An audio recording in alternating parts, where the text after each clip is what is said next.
Well, think about how much energy you use each morning getting ready for your day. Well, I know with 3 girls in one house, we use a lot. Well, for families in underserved countries like Bolivia, the luxury of unlimited energy and water is limited. Imagine that. Well, a Colorado company, Pidola, is working to change that. Well, Michelle, I want to start with you. If you could tell us a little bit about Padola and how you guys got started. Absolutely. So Padola means leapfrog in Spanish. That's always the first question is why Padola? We got started, actually, we were all executive MBA students at the University of Denver. Well, shout out to DU, Daniel's College of Business.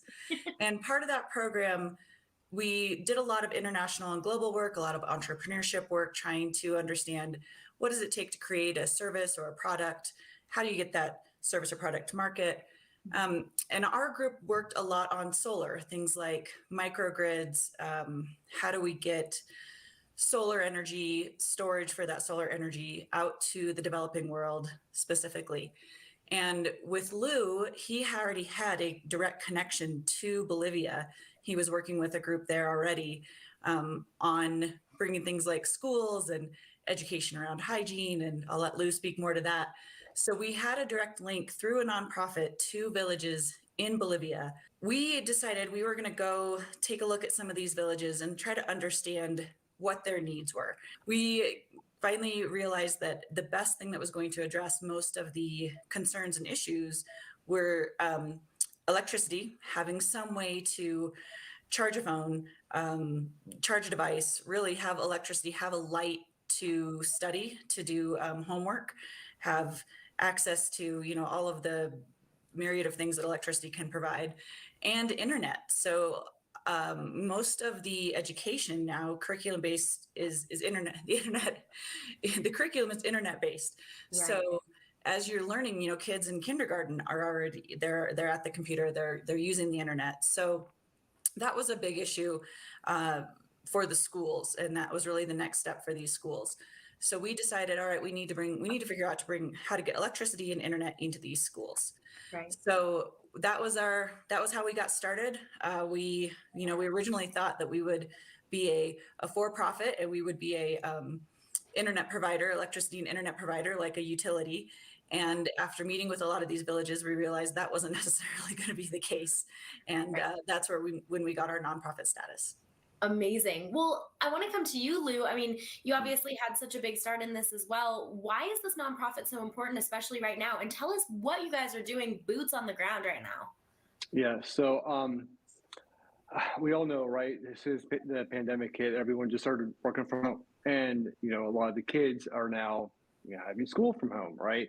And so for most of us here in the States, it's tough. We can do it, right? We have the capabilities and capacity to make that shift. But in Bolivia, in these remote communities, they can't.